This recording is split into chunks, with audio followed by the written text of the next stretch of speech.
One of these days, I'm going to shoot myself in the throat. What you need to do is get one of those little squirt guns and fill it with lemon and honey and shoot yourself that way. Yeah, maybe that'd be lemon and honey. It'd be tastier. Yeah, a drink of lemon and honey. I mean, I've got water here. That's all I've got here. Why don't you give it a try? Yeah, try that next time I teach. Hopefully on Sunday morning, it won't be so bad. So, anything you guys want to bring up about that teaching or anything else for that matter? Which psalm was it that you recommended that we read? Psalm 110, the same one that's in the teaching. Okay. And it's the one that starts off, I will make thy enemies a footstool, your footstool. Okay. And the whole psalm is about the prophecy. It's all prophecy of the coming Savior. So reading that tonight then. It's an interesting read. Anything in Psalms is an interesting read. Anything in the Word of God is an interesting read. Yeah. I was just about to say Proverbs is an interesting book too, but I have a problem getting through Proverbs. Maggie, I have a problem getting through Proverbs. Laugh, Dawn. I'll send her over to you.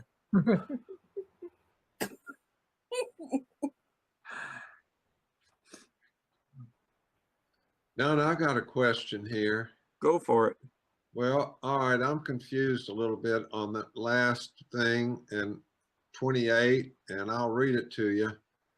It says, for the law appoints a high priest. No, for the law appoints as high priests men who are weak. But the oath, and this is where I'm confused, but the oath which came after the law appointed the Son who has been made perfect forever. Well, the oath I thought was before the law. The promise was before the law. I'll be honest with you. I'm not 100% sure what it's talking about there. Let me bring up a Bible and we'll take a look at it. Let's see here.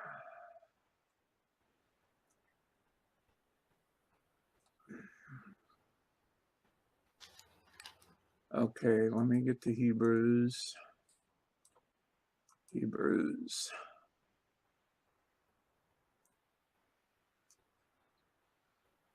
7. See, this is why I recommend using this particular site. That's verse 28? Yeah. Okay. Now, what I'm going to show you. What side are you on? Well, Bible Hub. I'm bringing it up now. There it is. And this is that verse.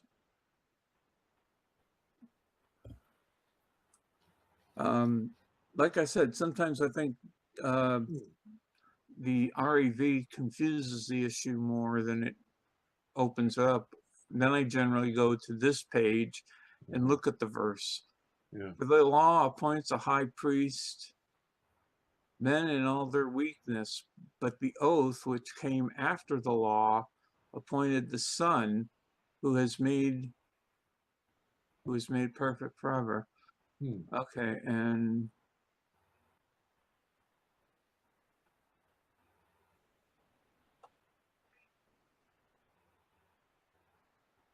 the law appointed the high priest who was limited by human weakness, but the law, after the law was given, God appointed the Son with an oath. Aha, with an oath.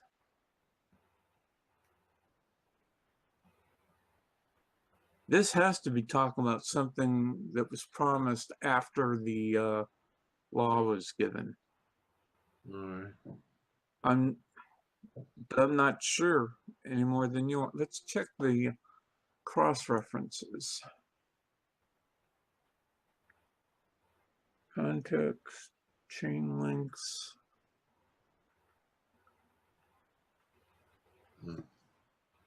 Cross reference.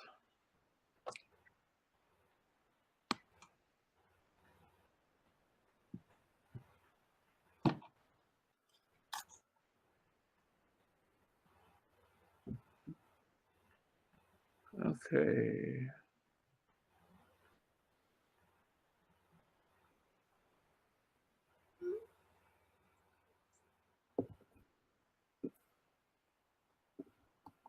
Okay, let's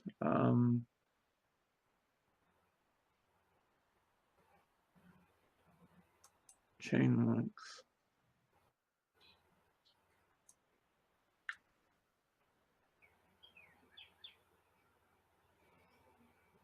Hello. Hey. Not much. What was that, Don?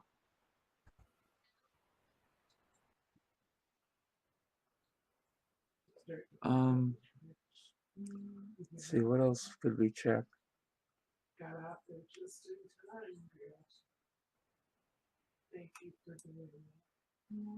Okay, let's the Melchizedek type of Christ. Christ after the order of Melchizedek.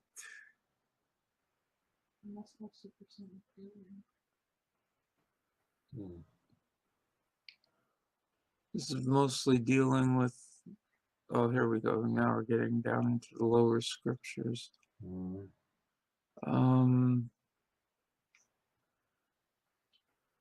15 through 17, 17, 7, 16, and 16. Well, it's probably down near the bottom of the page. Silly.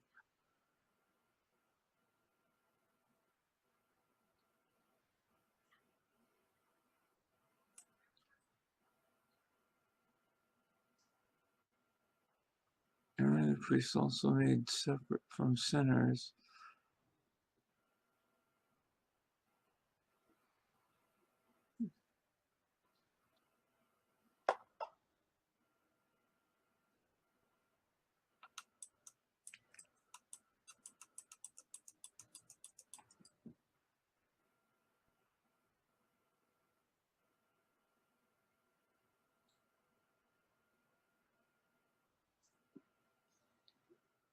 Well, I don't know. This is what I would suggest.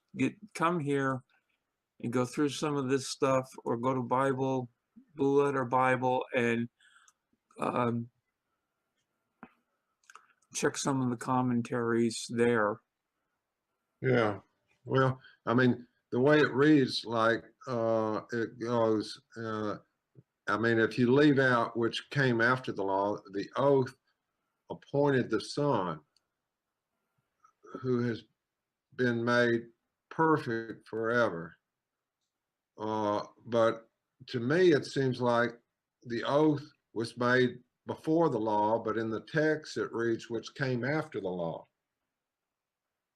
The law appoints high priests, men in all their weakness, but the oath. Yeah, I'll tell you what, let's check that word oath, see what that is. Okay.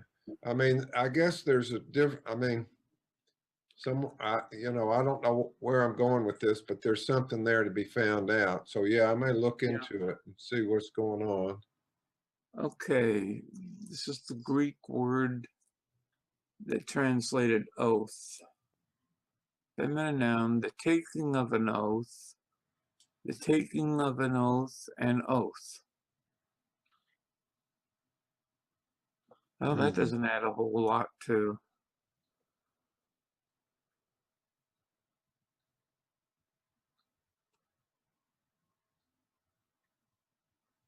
I'll be honest. Got the word appointed, you know, I'm starting to think maybe like the oath is something that the Son took, you know, and his commitment to the Father.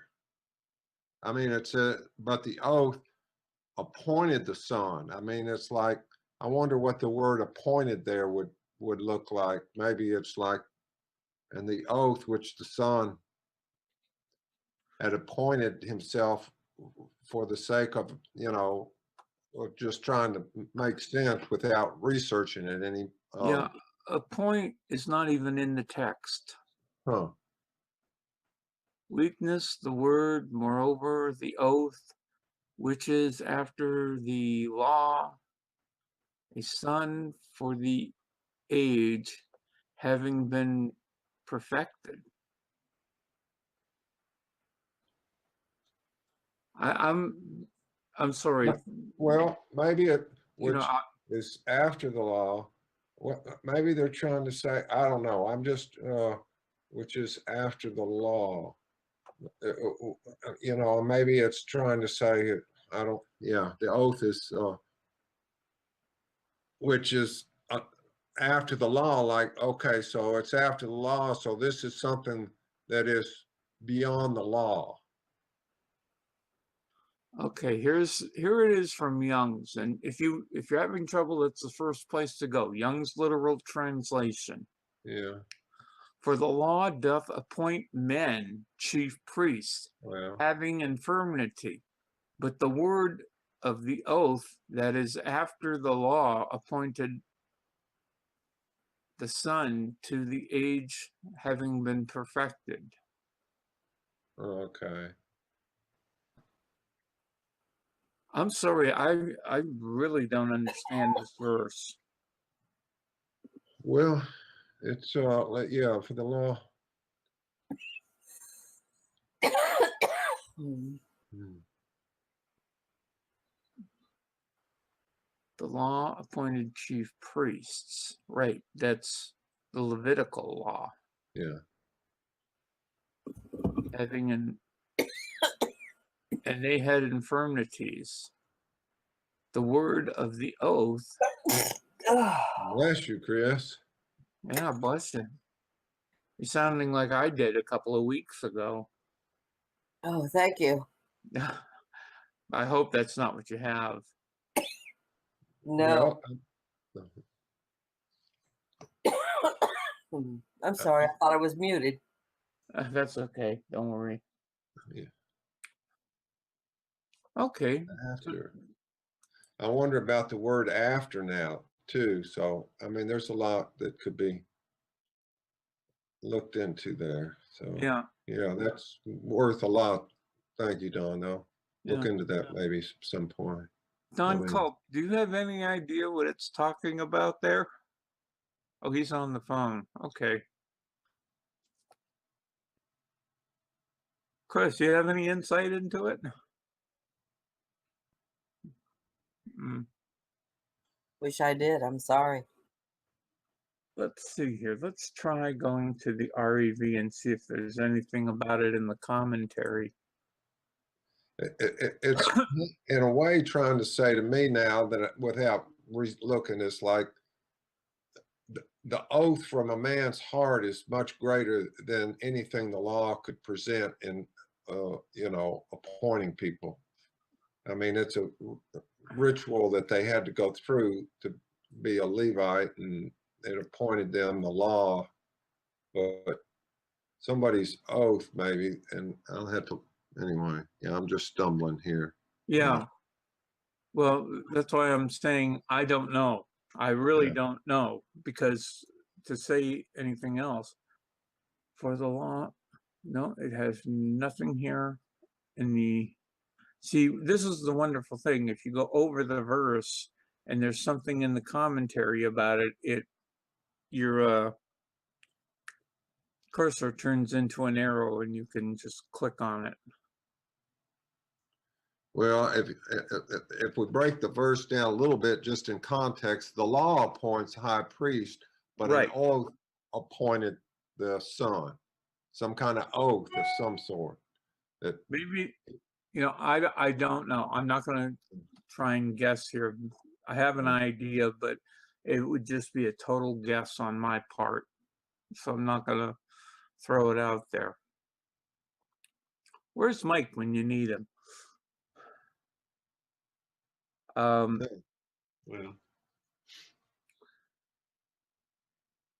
For the law appoints men as high priests who have weakness, but the word of the oath, which came after the law, appoints the Son. I really don't know. That's something I'm going to have to research out. Like I said, I kind of slapped this together quick. I didn't have enough time to really get into it.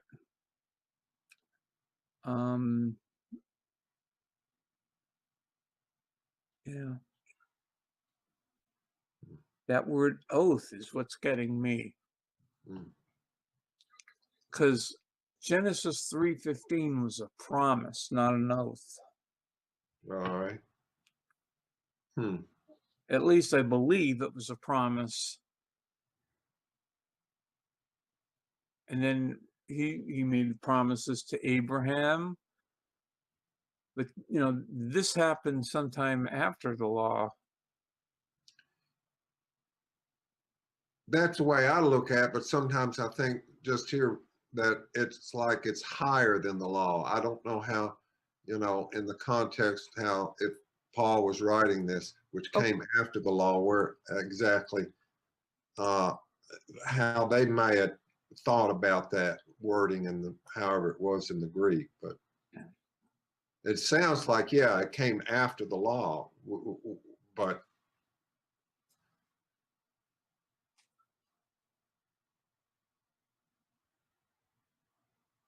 it may be like it's a step above the law, you know. It's Yeah. the law that appointed men, but there's an oath that appointed. Okay, the context continues well into chapter 8. So maybe there's an explanation here. Yeah. It's kind of high priest who sat down at the right hand of the throne, majesty.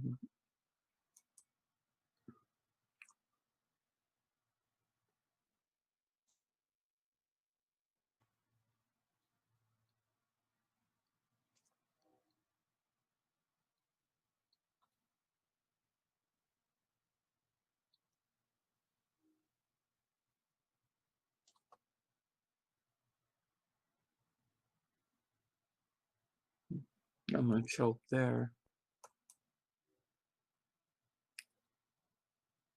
Now the main, and many things we are saying, the main point is this.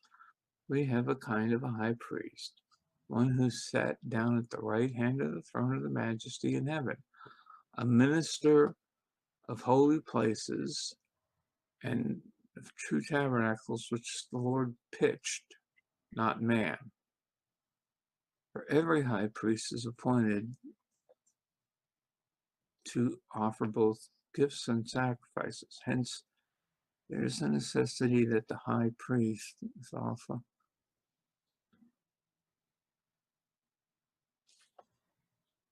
This is the part of Hebrews that I really don't understand very well.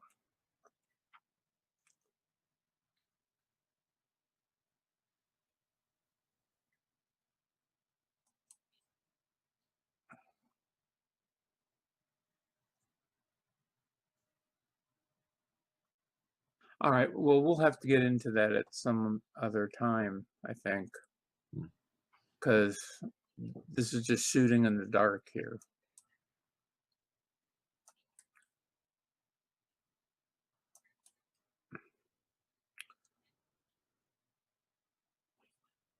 It may be a long time till I teach Hebrews 8 because I need to research 7 a little bit more, I think. Mm-hmm. There's a, you know, like I told Chris, Hebrews, she said, why Hebrews? And I said, because I don't know anything about Hebrews.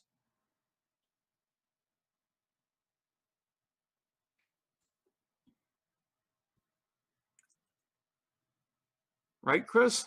I don't know anything about it. That's why I'm teaching it. Chris is muted right now. Yeah, I know. Oh. Great way to learn. Great way to learn, but this one's got me stumped. Not afraid to admit it. There are things I don't understand and things I don't know, and There's a lot of things I don't understand and I don't know. Yeah, same here. The And more you learn, the less you know. this being one of Yeah. them. I suppose we could write to Bob or John Lynn or somebody or like that and maybe get a better explanation than I gave. They might know what the oath is. Mm. Mm.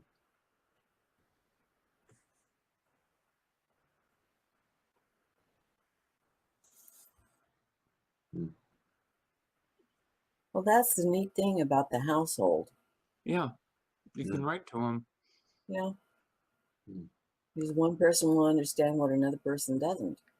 Yeah, Like that thing with Daniel in the oil. Remember that?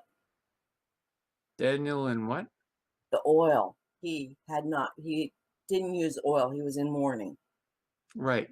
And so I sent him text over to John and I said, "Do you understand what this means?" And he said, "No, I don't."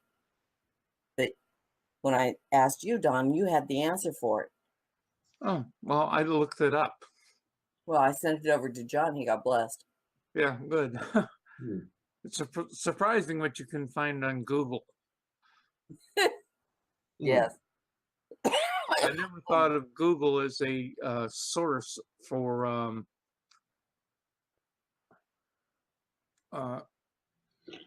truth, but Mm. you do find a lot of truth. Let's see. What is the oath in Your coughing is Hebrews contagious, Don. 7? Yeah, I know. Sorry if I got anybody sick. Well, it'd be virtually sick. Is that 728 or 729? 28. 28. Okay, because I'm typing in the Sorry, question. guys, that was my brother-in-law. Oh, cool. Maybe Don has a new view on it. Don, do you know anything Hebrews 7:28? It talks about the oath. Do you know anything about that? I have to admit that the topic of Melchizedek is one that I do not have a very good grasp on. Yeah, same here. Uh, I mean, there's so many correlations between Melchizedek and Jesus Christ. yeah. And then there's something about God's ultimate goal was that we would all be priests. And so if Jesus is the high priest, then where he is, we is, and as he is, we is. So, you know, if he's a high priest, then I don't know if it's in the next age that we'll all be high priests as well. That's what it makes me think. Yeah. Over the body. Mm-hmm. Okay, let's see what. There is a definite separation between the priest of Aaron, of his offspring, and Melchizedek. It's like a whole different order. Huh. All of the Uh-huh. that, like in the like we were reading in Luke chapter 1 about Zacharias, I think it is, and how he was of the order of, no, I can't think what it is, but he's of one of the orders of the priests, which meant he was of a certain, they named all of the priesthoods after a certain leader of the Old Testament. And then in David's time, there got to be so many priests to serve in the temple that they divided them all up so that each order would serve for a week, and then the next order would serve for another week, and so on for 26 weeks, and then they'd start all over again. Okay. And that way, so there's something about that as well. But Melchizedek was a different order. So he wasn't one of those orders. He's of the order of Melchizedek. Yeah. I don't know if that helps anything or not, but Okay. I found something here in the commentary. When it's talking about the oath, it's still referring back to Psalms 110 verse 4, where it talks about about Jesus Christ coming in the future. I I don't think know. that refers back to Hebrews 5 too. It talks about it somewhere. Yeah. Uh, So because that reference to Jesus Christ in Psalm 104 is definitely after the law came. All That, right. that prophecy is that definitely after the law came. Wow. At least that's what this guy, what's his name again? What? Sounds like a question for Bob. Yeah. Or Oh, even Michael. He probably knows more about this. yeah. Well, next week we'll grab him and beat him and tell him next time you be here. So when we have a question, you're there to answer it for us. You know, typical. A night like this, Bob Wasson doesn't show up. Oh well. More things for God to teach us in Yeah. going along.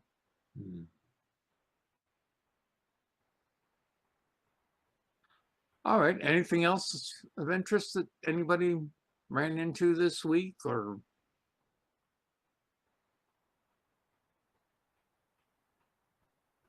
Talking up my book on Facebook. Yeah, Got into a good discussion. I posted it. I posted it in a couple of places, Cool. giving it my highest recommendation. One place wouldn't let me advertise it, but they let me talk about it. So I just started talking about it. But they didn't like what I had to say. So Yeah. Well, now it's on their head. yeah. Oh, Don, I wanted to ask you. There was one thing. When Jesus Christ had to go to the temple and present himself to the Lord, right? Am I wrong about that? After his resurrection. After his resurrection, He had to go present himself to God. present himself as the first fruits offering. Right. That's correct. That is correct. And he did that in the Holy of Holies, right? Where, I don't know. All I know is that he had to go to Jerusalem, To the temple. to the Okay. temple, and present himself there. So probably, yeah. Yeah, I would assume.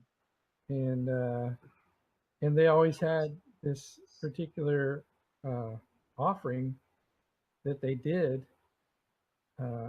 It was always the first day of the week. Let's see, how's that?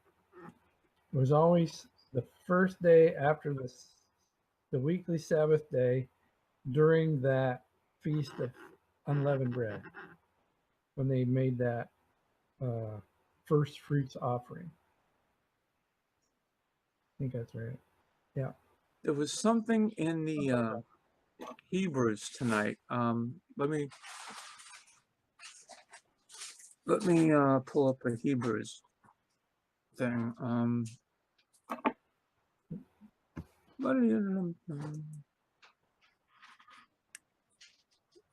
Okay, we'll use the red since that's where we were. Check.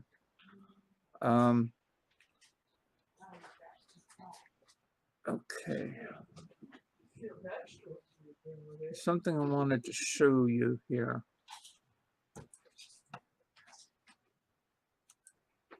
Okay.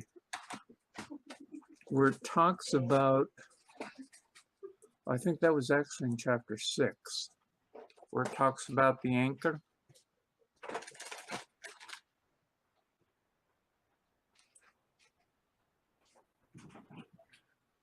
Where is it that it talks about Jesus Christ being the anchor?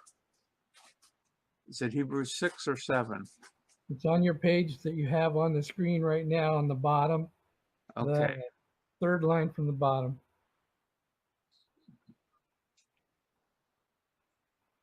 We have this hope as an anchor for the soul, both sure and steadfast, and extending into the inner part of the veil. Yeah, there you go. The inner part of the veil. That is the Holy of Holies. Mhm. Our, There you go. Mhm. so, Having become a high priest forever yeah, after the order of Melchizedek. yeah. Okay. It's just what I wanted to. That hope sends out to the Holy of Holies. And I didn't make the big thing of it, but that's when Jesus Christ died, at the moment of his death, the curtain ripped. That was the curtain for the Holy of Holies. Right. And man had open access to God finally. He didn't have to go through a priest. Mm-hmm.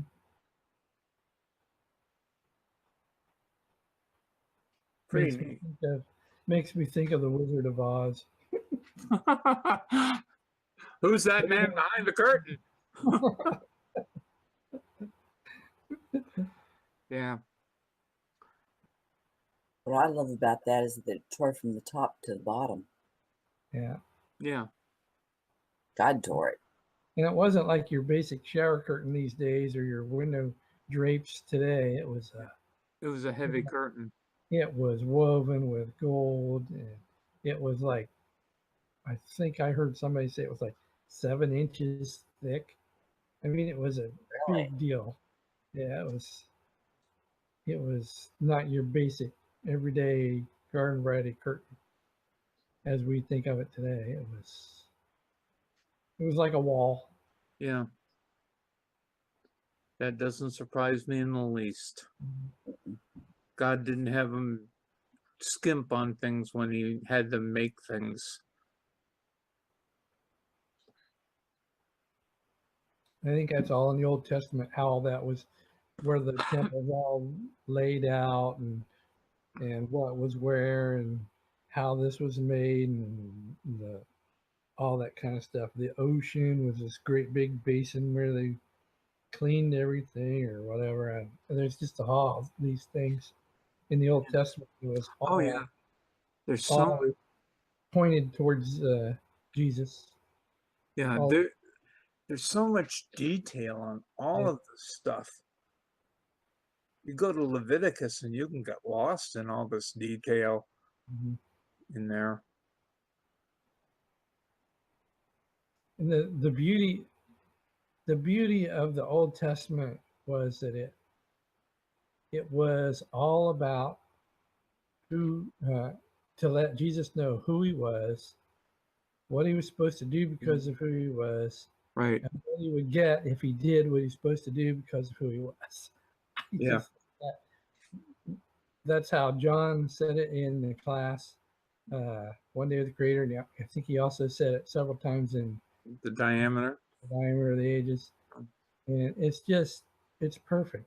And for, now we've got manuscripts that are in Greek, Latin, Aramaic, Syriac, you name it. There are all kinds of these different languages that it was translated into, Hebrew. But from the time it was written in the Old Testament, starting with Moses, until Jesus arrived on the scene, it was all the same language, Yep. except for the Book of Daniel. Septuagint. You Yeah. had to deal with that as well. Yeah. Well, that didn't come around till But he had like- the Hebrew scriptures. He had the Hebrew scriptures, and so he had a clear path to understand all of those Old Testament scriptures in a way that only he needed to. yeah. Was the book of Daniel written in the language of Aramaic. Aramaic. because of Babylon? Yeah, in Babylon they spoke Aramaic. Okay. That's what the language was, and that's what the book is written in. You know, there's an interesting whole thing about that, the dispersion. You know, Nebuchadnezzar went in, conquered the country, and took the 10 northern tribes because he wanted to destroy it. And then he dropped them around all over the Mediterranean. The thing is, though, he brought people from those areas and dropped them in Samaria, the area that became known as Samaria. And then after 70 years, whoever was the king at that time, the husband of Ezra, I think it was, released everybody, said, go home. And a whole lot of people stayed where they were, but there was another whole group that went back into that area. And you can read about that in Ezra, Nehemiah, and what's the other one? Esther. Esther, right. Esther, Ezra, and Nehemiah. You can read about all of that in there. That was the end of the captivity of Israel.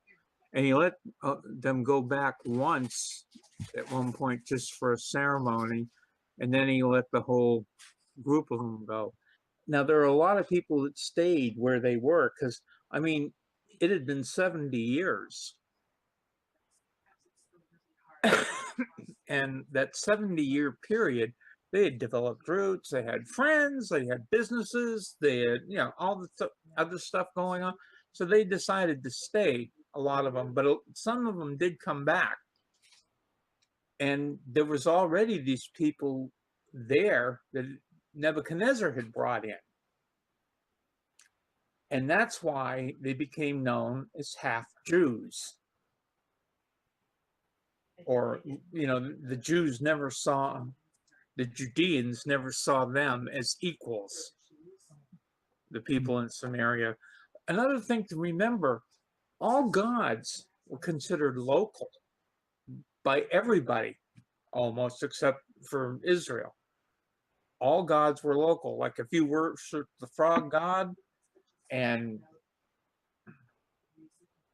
you kept worshiping the frog god, and then you got carried away and put where the dog god. Okay, my tongue, like I said, I washed it tonight. I can't do a thing with it. The dog god was the god. So the people who worship the frog god kept worshiping the frog god, but then after a while they say, hey, you know, if the dog god gets mad at us, we're toast. We ought to start worshiping the dog god. So they'd start worshiping the dog god. You think we've got it bad? Yeah.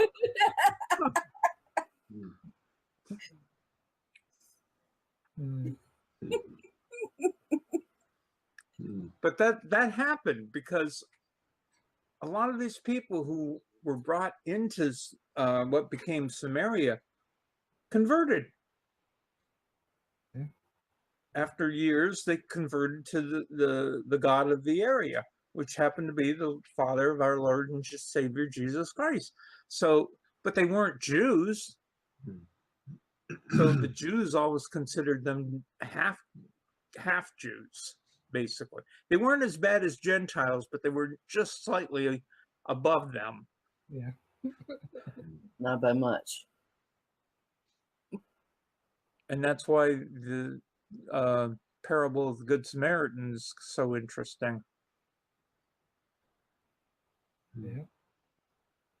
And the woman at the well. Yep. And there's an interesting thing in there. Jesus Christ actually called the woman at the well a dog. Or was it another woman he called a dog? The one whose daughter was sick. The dogs get to eat the crumbs. Yeah, yeah, that one. He called her a dog. Yes.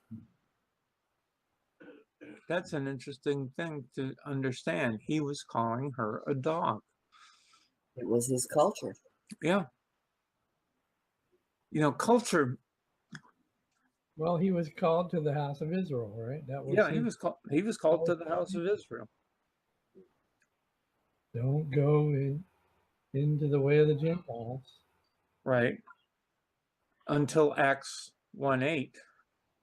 You will Right. be witnesses for me unto Jerusalem, Judea, Samaria, and the entire world.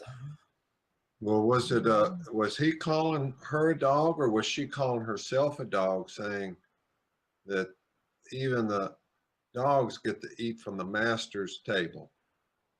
Eat the crumbs. Yeah. Eat the crumbs.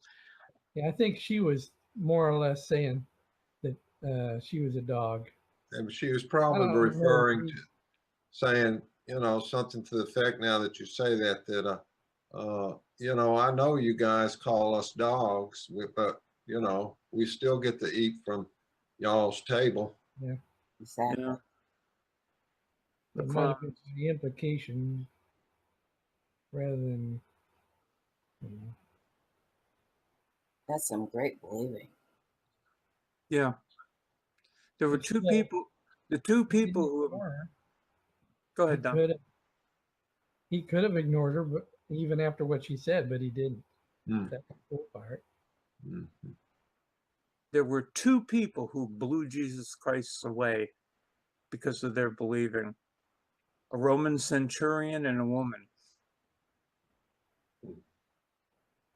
Neither of which were Israelites. Right. They were, every time you turn around, it seems like, so, You can learn a lot from a Gentile. yeah. I mean, there are just so many instances where things go completely against the grain There you in the go. word. Mhm. I mean, there's just a lot of instances where everything goes against the grain, and it ends up in a wonderful lesson for all of us.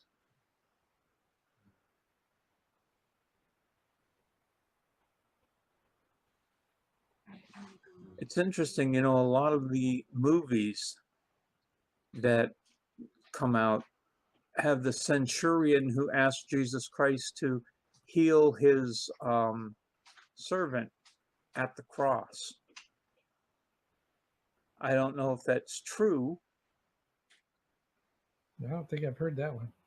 Well, in a lot, I'm just telling you, I've seen a lot of movies about this, the crucifixion, and in most of them, the centurion is portrayed at some point in the movie, and then at the cross, he's standing there Oh, like saying, "This the truly one was a movie, righteous man." what's the one movie? The Robe. The movie called The Robe. Yeah, I've seen that. Korean. Yeah, that's pretty good. That movie was messed up in so many ways. I haven't seen it since I was a kid, so Yeah, well, I don't know. The mental image that you're giving me is out of the movie Greatest Story Ever Told, I think it was. well, And there's John Wick was playing the centurion, and that's what he said in the movie. well, Who was the Son of God? the one I'm thinking of is Jesus of Nazareth. I haven't seen that one. Has that movie had a lot of people in it who were big stars, and a lot of total BS.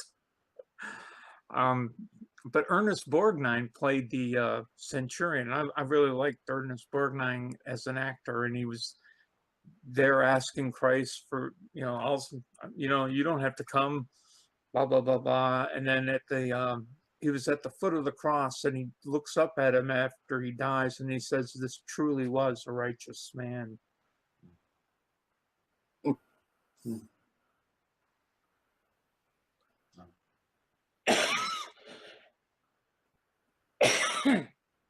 I'd like to see chapter and verse on that one. Yeah. Well, On what? On Chapter the and verse? centurion at the cross. I want to see chapter and verse on that where he said, "This truly was a righteous man." Oh, yeah. well, Well- he probably was saying it because they probably put it in the movie because that was what Judas said when he threw the money back into the temple. I betrayed sinless blood or innocent blood or something like that. Yeah. They probably took it from that and Yeah. Yeah. They incorporated it into his thinking as well. Or something. a lot of these movies, the only thing they're good for is a mind image. I mean, like Christ going into the temple. It gives you a great image of the temple and how you had to get into the temple. You had to go up this ramp like thing made of stone. And it wasn't just a small one. It was a lot of space between the base ground and the entrance to the temple. It must have been huge Oh, for that day and time. Probably the biggest man-made structure I think they said you could put 100 in the known football. world. I don't know. I think I was once told in a teaching that you could put 100 football fields into the temple. Really, Seriously, that is a lot of room. that's Yeah. a whole lot of room. That makes that Mecca thing look like sandbox. Yeah. Well, it took them 43 years to make the temple. Yeah, I think it was 43. I wonder if that'll be something you can look at over there, Chris, when you get to Israel. Yeah. How big of an area did that all take? Like the area, the court of the Gentiles was probably the biggest. I don't know. Yeah. Because there was different areas and stuff. Yeah. John There's, probably got that all blueprinted out. I know there's 3 doors in the temple that are referred to as the way, the truth, and the life. Oh, really? The life goes into the Holy of Holies. That was that curtain. Cool. That is so cool. And then Jesus said, "I am." Yeah. And they knew exactly what he was talking about. We in the West, clueless. Did the temple have a roof? This temple didn't have a roof, did it? Or did it? I don't think so. Did it have a roof? I've never seen it portrayed with a roof. Yeah, I mean, It either. was that big open Yeah. courtyard. 4 different levels. Did it have different levels Yeah, it had different levels, that's for sure. where they keep But the no roof? sacred animals in a lower level, maybe? I Yeah. don't know. I don't know. When I you don't start know enough thinking about of it in real life terms, then the questions really start coming. We'll take a lot of pictures, Chris. You bet. This and When you're- Leviticus. Yeah, I want to see that temple. Okay.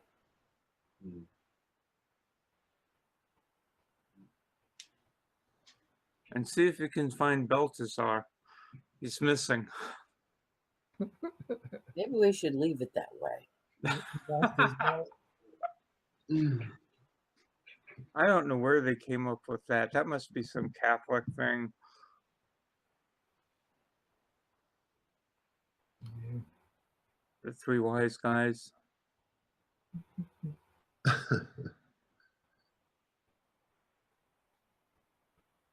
Who was Belshazzar? He supposedly he was the black wise man. Oh, Not that the word says that there was a black wise man. I didn't even know they had the names of the wise men in there. I didn't either. No, they don't. I just Oh. Oh, This is okay, all- another movie. Come up with it. It came out of, look, you could have to look it up. I'm not sure exactly where it came from. Poetry or something. It's like I said, it's probably something to do with the Catholic Church. Hmm. Wouldn't surprise me. They're usually at the root of all these. Depends on what the politics of the season was. Yeah. Oh, we need another wise man. We got 3 gifts. You gotta have 3 gifts for wise men. Yeah. We need an Eastern Orthodox wise man. We need a we need a wise man from Syria. We need a couple more wise men. Yeah. Calm these crowds They down. need the funds, you know? What I Bloods. want to know is why does everybody consider Mary, Joseph, and family to have been poor? Oh Really man, poor. that is crazy. Well, there is a basis for Charles, like Little Drummer Boy. There's a line in there that says, "I'm a poor boy too." right. He wasn't poor. There is a thing where it says they accepted, if there's an old verse that talks about if you can't afford the sacrificial whatever it was for your child when they got clipped, if it was a boy, they took him to the temple and presented him. Mhm. There was supposed to be an offering, and if you didn't have money for the offering, they would give you the offering. Okay. And it apparently reads that Mary and Joseph accepted the gift of the But at that offering. point in time, they did not have the money. At that time, they did not have the money, apparently. Okay. I mean, I don't know. They were poor after the wise guys showed up. Yeah, after the wise guys showed up, they took off and went to Egypt almost instantly.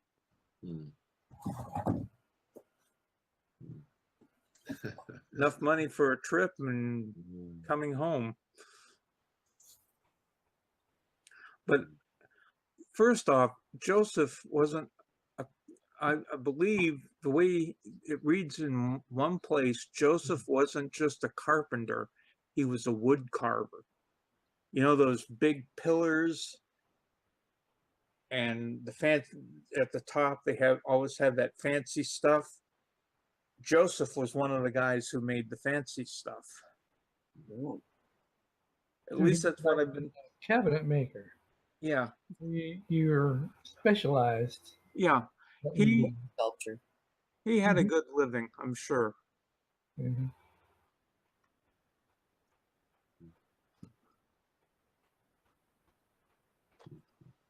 Well, anybody got anything else they want to go over? Or, Prayers this week. hmm? Keep me in your prayers this week. Okay. I'm led to understand that I'm going to have to be walking about 2 miles every day. Ah, Oh, time to get Therefore, out. I've joined a gym, and Good I am time. meeting with a personal trainer on Thursday.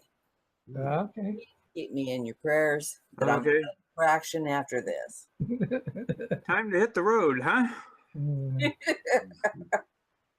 Time to develop some endurance. Yeah. Yes. You got time. 6 months. That's or a little bit more than that actually. Yep. Heck, Seven. we'll have you running a marathon, the New York Marathon or the Boston You Marathon. won't. That's for Elizabeth. She can do that kind of stuff. You're just in training for your Israel trip. Yes, Exactly. sir. Exactly. You'll do fine, I'm sure. I hope so. I just stopped walking with a cane last year. Yeah. Don't do anything that hurts. Yeah. I don't That's, think I'm gonna be that's where giving you draw the line. Sometimes the trainer, they'll push you a little bit perhaps, but if something hurts, don't be afraid to tell them, hey, look, I can't do that. They'll back off because they don't want to hurt you either. Yeah. There are other ways to strengthen your body up. If it hurts in one place, you can strengthen a few other muscles around that weak area, and they'll be like little crutches. The strong muscles will allow the weak area that they are surrounding to get a little stronger on its own. Interesting mental image. Kind of like Yeah, I know.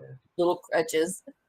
When I was in Mine Brookhaven, the rehab I was in, they gave us physical therapy, and that's something you might consider too, because it helps a lot. I know when I first got home, I barely could get into and out of the shower. Now I can, go in there like nothing and just get in and get out. Hmm. yeah. Well, from where I was coming from, it took them the entire time just to get me up and get me on my feet, Mm-hmm. teach me how to learn how to walk again. Yeah. Get you one of those segways. What's You know, that? That's That those two-wheeled man thing you hop on, and that you just Like motor a- around. You have to Google it. Segway, Segway, just like it sounds. I I've seen don't it. think they'd allow that. Yeah. They're 2 wheels. They're on. You can totally balance yourself on this thing, How well On do they two run on sand? Yeah. and you have to get a little training on them. But they have sightseeing companies in towns. Really? They have one downtown Columbus where you could take tours through downtown. They take you by the Capitol building and different places down by the river. It might be 3 or 4 miles. Huh. You wouldn't have to Who walk was it. on these little scooter things? It's like a scooter, only it's 2 wheels and they're side by side, and you stand between them and you hold on to a post in the middle, and you lean forward and you go forward. You lean backwards, it take you backward. Lean Wow. sideways and you go sideways. You'll have to Google it or go to YouTube and watch some videos on them. They're really cool. I've seen them. They had big That's old cool. tires on them, some of them. Yeah, huge. Yeah, like, I don't know, just big tires, bigger than a wagon. But instead of having 4 tires, it only had 2. And Can it you- had some computer in there that would keep you upright in a way that once you got used to being on it and knowing how to lean and move and shift your weight around, hey, people buzzing down those sidewalks of those things. Can you see a tour of like 40 people on those little Hummers going down the sidewalk? Yeah. Yeah. You have to have a little horn. Beep, beep. No talking on your cell phone while you're on the Segway, though. Okay. No texting. No texting while you scooter. They'll Okay. end up driving through some goat poop or something. I don't know. Camel stuff. Yeah. Mm. One of the fascinating things I love watching PBS when they do stuff about Israel, because a lot of it's junk, not worth listening to. But a lot of times, like I was watching this one show, it was about they were doing excavations in Israel, Hmm. and they you saw the outline of the house, and a lot of times the walls were totally gone, but you could see where the house laid, and there would be bric-a-brac around. And I remember the one thing they said was, and in nearly every house you found idols. Oh. You can't say that about Israel. They were God's. Hold it. Hosea said Israel was always whoring after other gods. So maybe they're right. Wow. Wow. Did they really find that in them? Yeah, they found little, very small little things that were idols. Wow. And, Israel is well known for in the Old Testament, forsaking God and going worshiping these other things. No wonder he was so irritated. Yeah. Especially when they went to the prophets of the grove. That's what John was, when he was talking about the poles, Mm-hmm. that's what the prophets of the grove were. Yeah. They were the priests who were in charge of that. And they were just a field of phallic symbols. Mm-hmm. Can you see this picture? Not Oh, well, yeah. Don. Yes. Those are segues. Oh, is that what that is? Mm-hmm. I bet that'd run over sand, okay? Oh yeah, that's what they are. These are about $3,000 each. Oh, They're you not- gotta be They're kidding. not cheap. They're not cheap, but they'll go like 10 miles an hour. I think you can get you around. Well, You I probably appreciate wouldn't it, Don, but speed on 'em. if those little babies are $3,000, I can guarantee you I'm not going to be going with one. So please pray for my body. That's why people rent them. Plus, I could see John and Shane. I'd say, "Wait for us!" Where's she going? She's gonna reserve dinner tables for everybody at the restaurant. They're coming. They're coming. Like the scout, the scout in the frontier days. Yeah.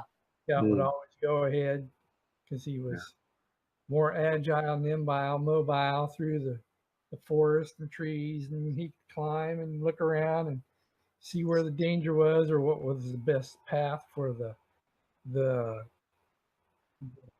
whole group of people that was following him.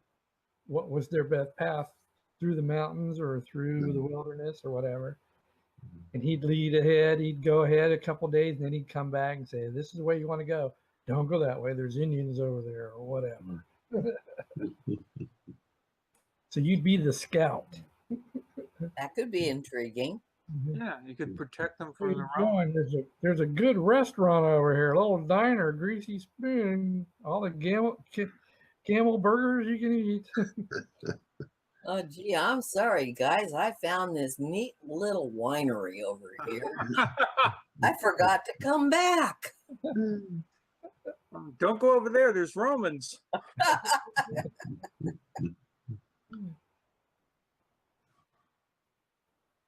This is going to be fun Yeah, if I live through it. my dad went a long time ago, Did back it? in the 70s, with John Somerville Oh, on a trip back then, and he talked about that for years. Just he still talks about it every once in a while. That's been like 40 years ago when he went. It's in the early 70s. Yeah, he said it was awesome. That's everybody that I tell that I'm going on a trip. They keep telling, "Oh, you're gonna love it. It's gonna change your whole life. It's gonna be so eye-opening." So I'm looking forward to it. Yeah. And I think back in those days, they said, read the Old Testament as much as you can. I don't know if that's true today or not, but yeah. just Well, read as much of your Bible as you can and keep it all fresh. Because when you get over there, even if you just remember reading something about somebody being someplace, then when they say it, you'll go, "Oh yeah, I think that was." And then when you come home, you can study it up and watch videos and whatever, and then you'll have those memories of the places that you went that they're talking about, and that's when I think the real reward comes in is when you get home, and you'll have all those memories when you're reading the Bible. Yeah. And And then If they it'll be do it- good while you're there too, though. if they, Chris, if they do it the same way they did it before, John takes you to these areas and teaches you what happened there. Mhm. And I mean, that would be fascinating to me to see, like, Simon the Tanner's house. Hmm. Or, Mhm. something like, Olives. Or walk down the street called Straight. You could probably go there. yeah, Oh, yeah. Mhm. Some of those kind of places. A Hmm. lot of the thing though is everything's not in Jerusalem. You've got all these other little towns you got to go to. yeah, all over the country. Well, it's a 2-week tour. Yeah. My husband is going to be absolutely in his glory. Sole ownership for 2 whole weeks of the remote control. Oh, Oh, life is good. Yeah. yeah, but he'll have to make his own meals. Well, that's true. You may starve to There's death. always pizza. Carry out. Prayers then too. He may starve to death. You never know. I can see it now. Chris will be ordering carry out from Israel. You deliver this to Connecticut. I'd like to order a pizza to be delivered. Yeah, I want a kosher pizza. McDonald's over there.